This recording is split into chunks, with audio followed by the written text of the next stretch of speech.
If CIG think they can release two systems before I can release two videos in 2025, well, folks, they've got another thing coming.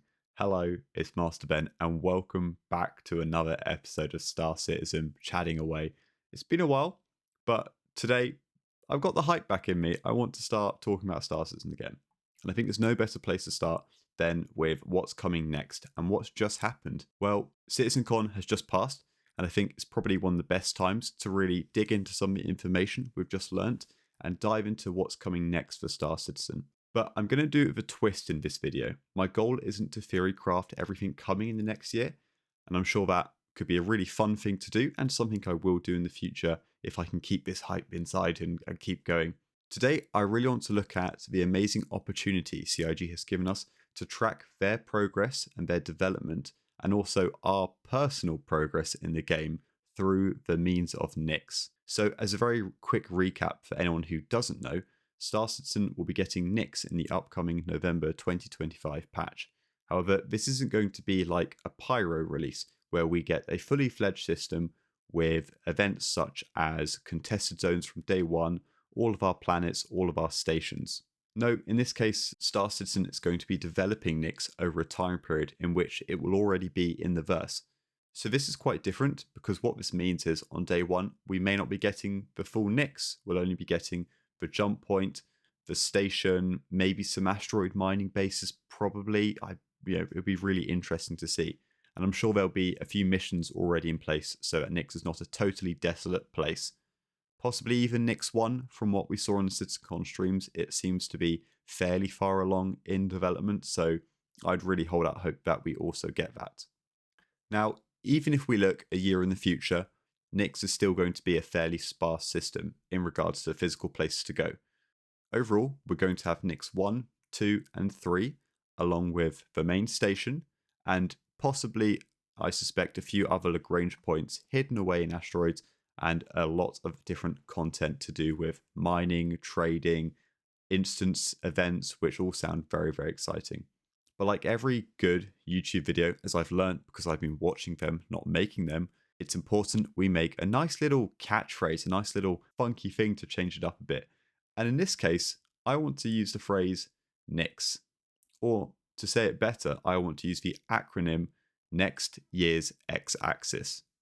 In my mind, Jared Huckabee would listen to that and go, that's kind of funny, but we will never know. Now, what do I actually mean by this? Well, next means upcoming. Years is a measurement of time, which CIG knows very well. We're coming on 13 of them. And the x-axis on a graph is typically used to represent the variations or what we're measuring between.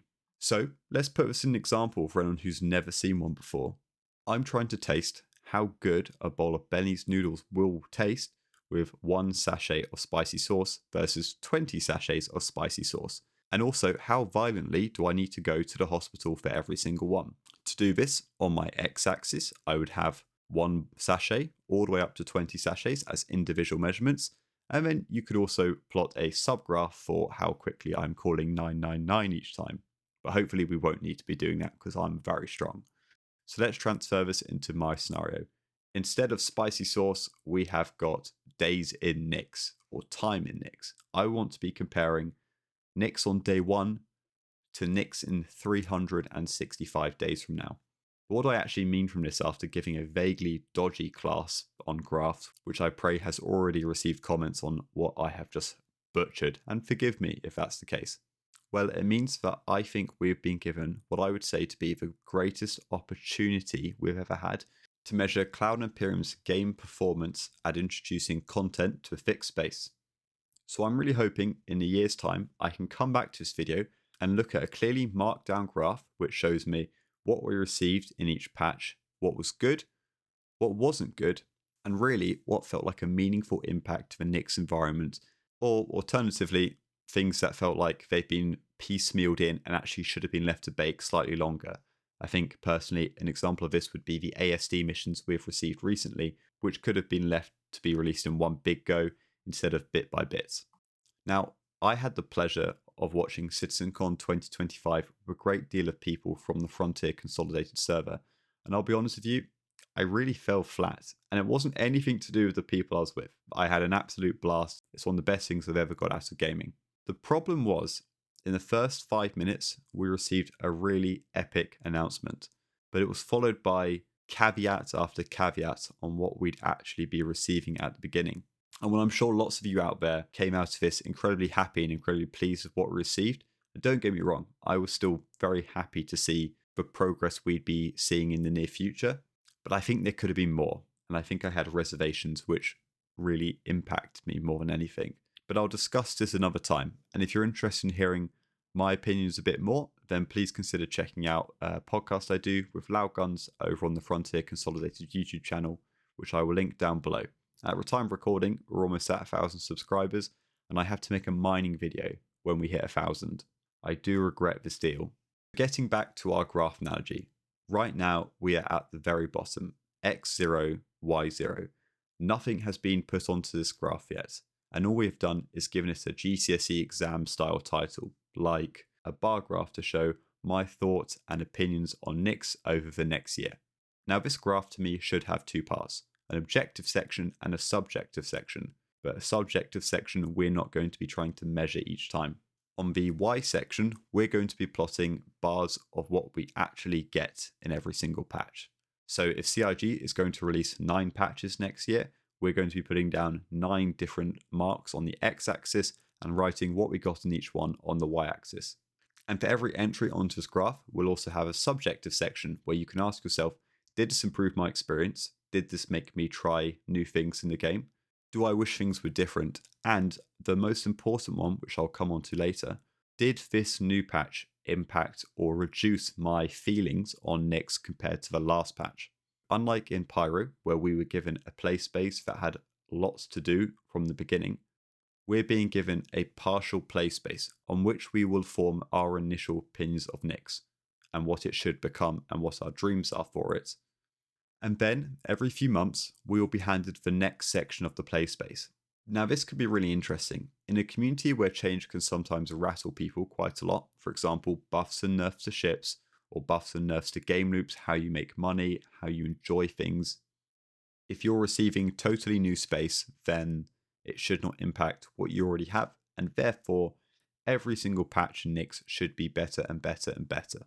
And this could be a really clever way to make you appreciate content more.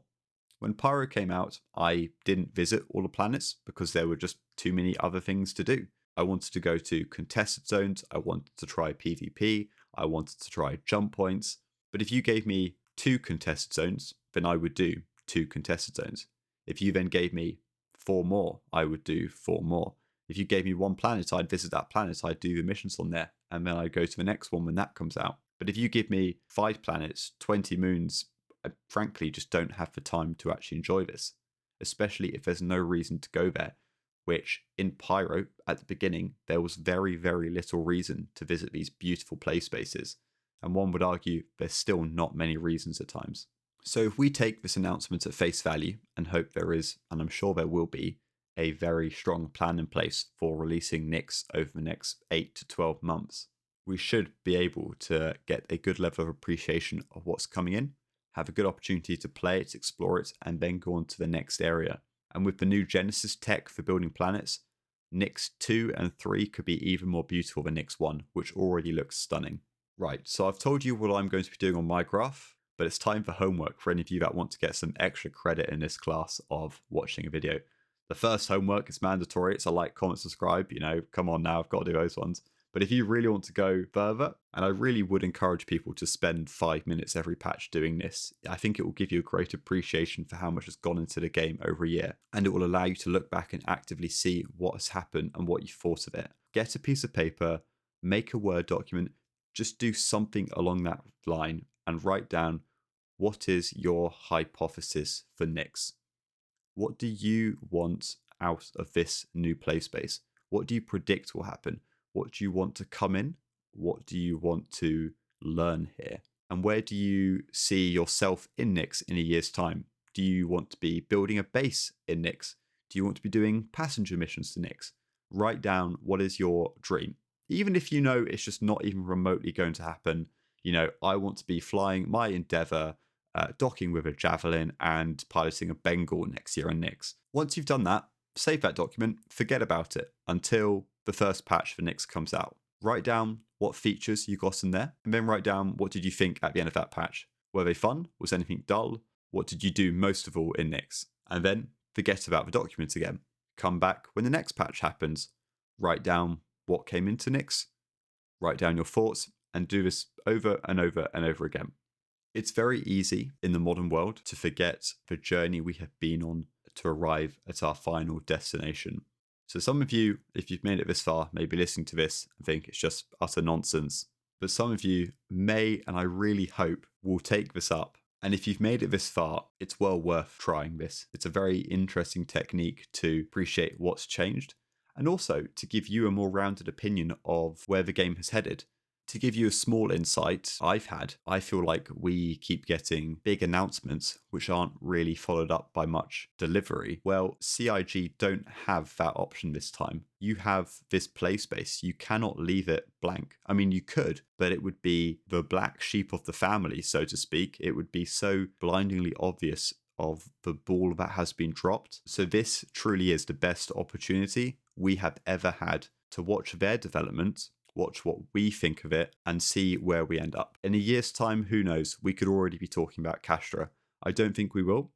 I think this year will very much be developing NYX, hopefully, really, truly, hopefully getting Squadron 42 over the line so we can finally move on with the game I think most of us will play a lot more than Squadron. And so, thank you very much for listening, folks. Hopefully this has been helpful for one or two of you, and hopefully you find it interesting. If you did, I really would appreciate a like or a comment. It does mean a lot. And thank you for listening, and I'll catch you in the next one.